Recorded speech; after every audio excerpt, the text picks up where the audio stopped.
Salut tout le monde! Aujourd'hui je suis là pour refaire de nouveau une comparaison entre le Erin Condren et le Plum Paper Planner.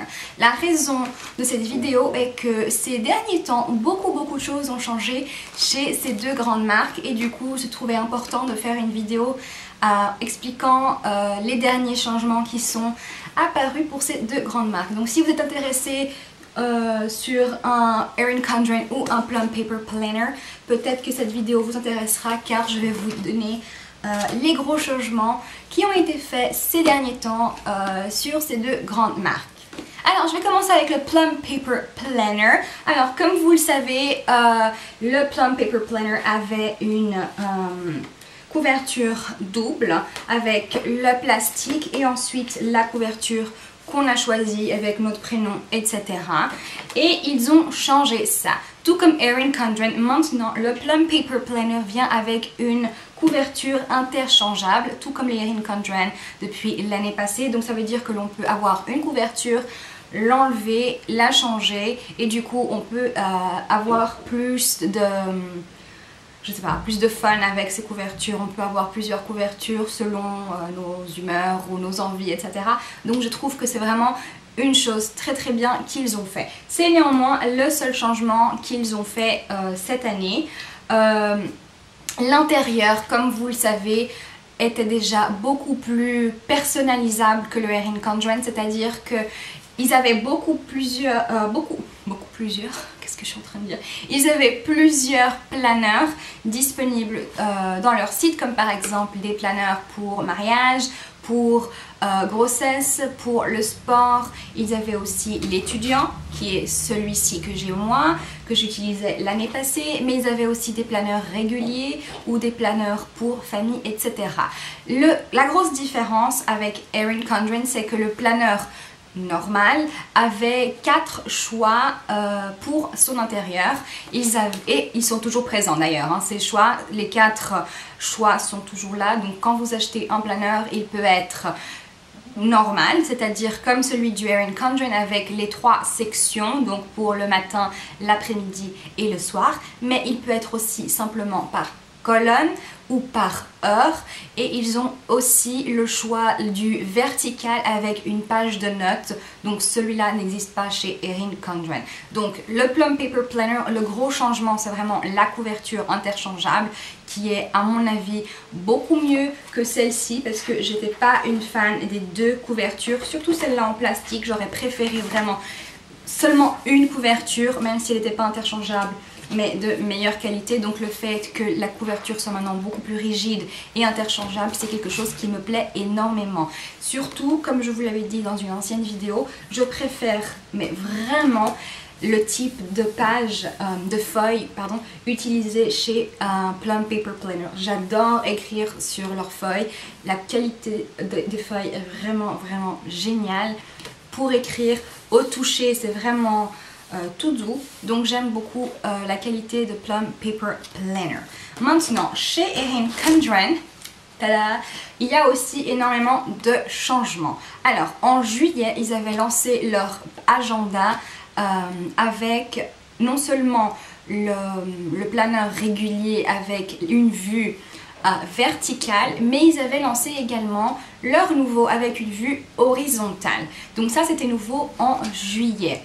La grosse nouveauté également, c'est que la vue qui était verticale, donc la vue pour laquelle ils étaient connus, n'avait plus les matins, après-midi, soir, car ils ont remarqué que beaucoup de personnes finalement n'utilisaient pas ces sections pour cela. Du coup maintenant il y a toujours les 3 sections, mais elles ne sont pas différenciées, donc il n'y a rien d'écrit dessus, donc on est libre de les utiliser pour ce dont on a envie, et on peut aussi mettre des stickers pour définir à quoi servent ces sections.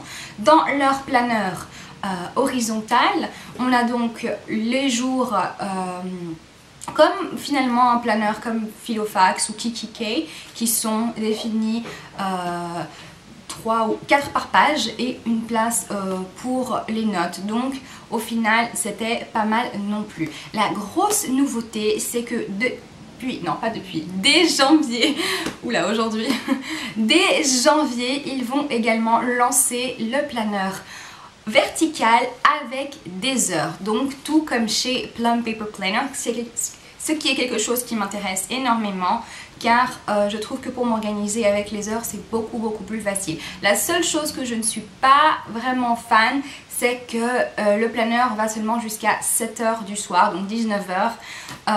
Je trouve que c'est quand même pas assez long dans la journée. Je préfère quand les agendas vont jusqu'à 22 h, mais c'est assez rare de trouver des planeurs qui vont jusqu'à 22 h.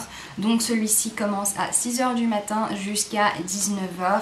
Mais c'est si vous êtes par exemple je ne sais pas moi, secrétaire ou dentiste, médecin, etc. C'est vraiment une très bonne option car on a les heures pour pouvoir définir nos rendez-vous, etc. Donc je trouve que c'est vraiment de vraiment bonnes solutions que ces deux marques nous proposent.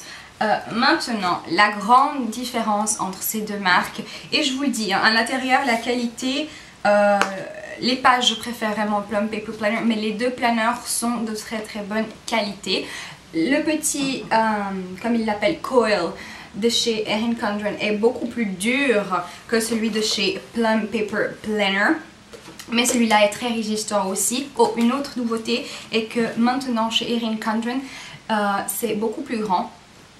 De façon à ce que si on veut remplir son planeur, on ait plus de place. Mais c'est aussi quelque chose que je crois Plum Paper Planner est en train de travailler dessus. Maintenant, comme j'allais dire, l'une des grosses différences, c'est le prix. Chez Plum Paper Planner, le moins cher est à 16 $. C'est par exemple les planeurs pour les profs ou les étudiants, mais ce sont des planeurs qui sont à simplement 16 $ pour 6 mois, donc il faut quand même retenir ça, c'est seulement des planeurs qui sont pour 6 mois, comme celui-ci que j'ai ici. J'ai une vidéo sur celui-là, je vous laisserai un petit lien juste ici si vous êtes intéressé. Donc c'est un planeur pour 6 mois et ils sont à 16 $. Les planeurs dits réguliers sont eux à 31 $, donc après encore les frais de port qui je crois sont de 16 € pour l'Europe, mais ça nous fait un agenda qui n'est pas très cher. Les Erin Condren sont beaucoup plus chers, on les trouve entre 50 et 80 $, plus les frais de port qui je crois sont à 20 $. Donc ça nous fait quand même, si on prend un agenda à 50 $, ça nous fait quand même au moins 70 $ pour le planeur. 70 en Suisse, 70 pour mes amis français, mais ça nous fait quand même un planeur qui est beaucoup plus cher que le Plum Paper Planner. Ce qui est intéressant, c'est que ces deux marques se font quand même un peu de concurrence, et du coup c'est vraiment intéressant de suivre le fait que chaque marque va regarder ce que l'autre fait et améliorer ses planeurs. Donc je trouve vraiment bien que Plum Paper Planner change finalement les couvertures, ça je trouve vraiment génial. Et je trouve aussi vraiment intéressant qu'Erin Condren puisse nous permettre de personnaliser l'intérieur avec justement le type de semaine qui nous convient le mieux et pas seulement leurs semaines qui sont comme ça. Ouh, pardon, qui sont comme ça. Je sais qu'ils ont été connus par rapport à leur semaine, mais je trouve que c'est vraiment intéressant qu'une marque comme Erin Condren ait notion que la demande pour un agenda puisse être différente selon les personnes. Et donc c'est vraiment bien que ces deux marques proposent des intérieurs différents, car on est tous différents, on s'organise tous de façon différente, et donc on a tous besoin de quelque chose qui est différent et une méthode qui fonctionne le mieux pour nous. Donc voilà, c'était juste pour vous dire les nouveautés pour Plum Paper Planner et Erin Condren que je trouve vraiment très intéressante. Je ne sais toujours pas si j'ai envie de me prendre un Erin Condren pour 2016 ou un Plum Paper Planner, j'en ai aucune idée. Donc si vous avez une idée, dites-le moi, dites-moi si vous avez une préférence entre les deux, que je puisse faire une petite review pour vous. Et voilà, dites-moi si cette vidéo